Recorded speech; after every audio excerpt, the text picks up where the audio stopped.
আহ, নাসরুল্লাহ ভাইকে আমি এটি বলতে চাই, যখন আমাদের দেশে একজন সঠিক সরকার ব্যবস্থাপনা চালু হবে, সঠিক সরকার আসবে, যখন আইনের সুশাসন ব্যবস্থা চালু হবে, তখন কিন্তু আলটিমেটলি জমি জমার যে বিষয়টি এটি অটোমেটিক ভাবে ঠিক হয়ে যাবে। জমি বলুন, যে কোনো প্রকার মামলা মোকদ্দমা, সেটা সঠিকভাবে রায় হবে এবং তখন প্রত্যেকেই উপকৃত হবে। আমি আরেকটা কথা বলি, এদেশে সবাই থাকবে, কিন্তু সংখ্যালঘু সম্প্রদায়ের উপর হামলা আমি তীব্র নিন্দা জানাই। সংখ্যালঘুর উপরে আমরা হামলা অবশ্যই করছি না। হিন্দুদের এই অত্যাচারে হচ্ছে কোথায়, এটা সত্যি ঘটনা দেখান, কি শান্তি চান বলেন। আপনারা শাপলা বা এবার জুলফিকারের উত্তরে দিয়েছেন যে হিন্দুদের উপর অত্যাচার হচ্ছে কোথায়, একটা সত্য ঘটনা দেখান, কি শান্তি চাবেন বলেন। আসলে ভাই আমি তো হিন্দুদের উপরে কোনো অত্যাচার দেখি না ভাই। এখানে আরেকটা ভাই লিখেছেন, রাজেশ মান্না, উনি লিখেছেন যে হিন্দুদের ওপর অত্যাচার হচ্ছে কেন বলতে পারেন। ঠিক আছে, আসলে ভাই বাংলাদেশ একটা অসাম্প্রদায়িক দেশ। আমরা এখানে হিন্দু, মুসলিম, বৌদ্ধ, খ্রিস্টান সবাই মিলেমিশে থাকি। ঠিক আছে, আমাদের মধ্যে কোনো দেখা যাচ্ছে অসাম্প্রদায়িক কোনো চেতনা নেই। আমরা সবাই মনে করি যে, প্রথমত মনে করি আমরা মানুষ, দ্বিতীয়ত মনে করি আমরা বাংলাদেশের নাগরিক, এবং দ্বিতীয়ত মনে করি বাংলাদেশের নাগরিক। ঠিক আছে, এটা মনে করি না যে বাংলাদেশের মুসলিম নাগরিক, বাংলাদেশের হিন্দু নাগরিক, এটা আমরা কোনো সময় মনে করি না। ঠিক আছে, আমরা সবাই মনে করি যে আমরা এই দেশের নাগরিক।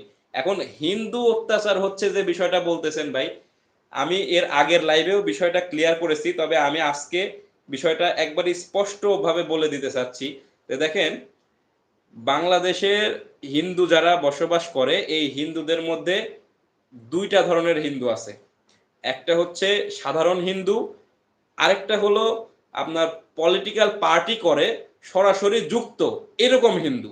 ঠিক আছে, তো মুসলমানদের মধ্যেও একটা এরকম আছে যে সাধারণ মুসলমান, এবং মুসলমানদের মধ্যেই সরাসরি যারা পলিটিক্স করে এই ধরনেরও আবার দেখা যাচ্ছে যে মুসলমান আছে। ঠিক আছে, মানে পলিটিক্যাল মুসলমান এবং পলিটিক্যাল হিন্দু। ঠিক আছে, এইটা আপনার বুঝতে হবে ভাই, এই ক্লাসিফিকেশনটা আপনার বুঝতে হবে যে সাধারণ মুসলমানরাও যেমন আছে, সাধারণ হিন্দুও আছে, আবার আবার পলিটিক্যাল মুসলমানও আছে, আবার পলিটিক্যাল হিন্দুও আছে। এখন বিষয়টা হচ্ছে যে বিগত আওয়ামী লীগ সরকারের সাথে এই আওয়ামী লীগ সরকারের মধ্যে সব থেকে বেশি হিন্দুরা আছে যারা পলিটিক্যাল করে, মানে পলিটিক্যাল হিন্দু সব থেকে বেশি জড়িত আছে আওয়ামী সরকারের মধ্যে। ঠিক আছে, অর্থাৎ হিন্দুদের একটা বেশিরভাগ অংশই আওয়ামী লীগ সরকারকে সমর্থন করে।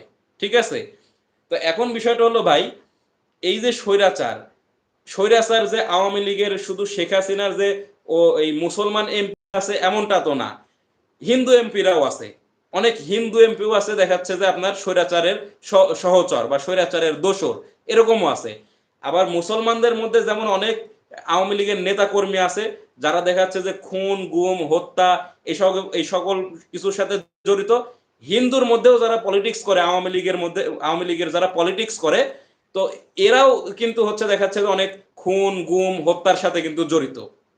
তো গণ অভ্যুত্থানের ফলে হয়েছেটা কি, যে দেখেন, গণ অভ্যুত্থানের পরে আমরা বিভিন্ন জায়গায় যে বিচ্ছিন্ন ঘটনাগুলো দেখেছি, তো গণ অভ্যুত্থান হলো একটা বিপ্লব। তো বিপ্লবের পরে ভাঙচুর হবে, বিপ্লবের পরে দেখা যাচ্ছে যে এই যারা এই এই আপনার স্বৈরাচার থাকবে তাদের গণপিটুনি হবে, জনগণের ক্ষোভটা বিক্ষোভে পরিণত হবে। এটা স্বাভাবিক, আপনি যে কোনো দেশের যদি বিপ্লব অ্যানালাইসিস করতে যান, তো বাংলাদেশের যে পরিমাণে ক্ষয়ক্ষতি হয়েছে এটার থেকে 50 গুণ বেশি ক্ষয়ক্ষতি কিন্তু ওই সকল দেশের হয়েছে। এই সকল বিপ্লব নিয়ে যদি আপনি একটু অ্যানালাইসিস করেন তাহলে দেখতে পাবেন।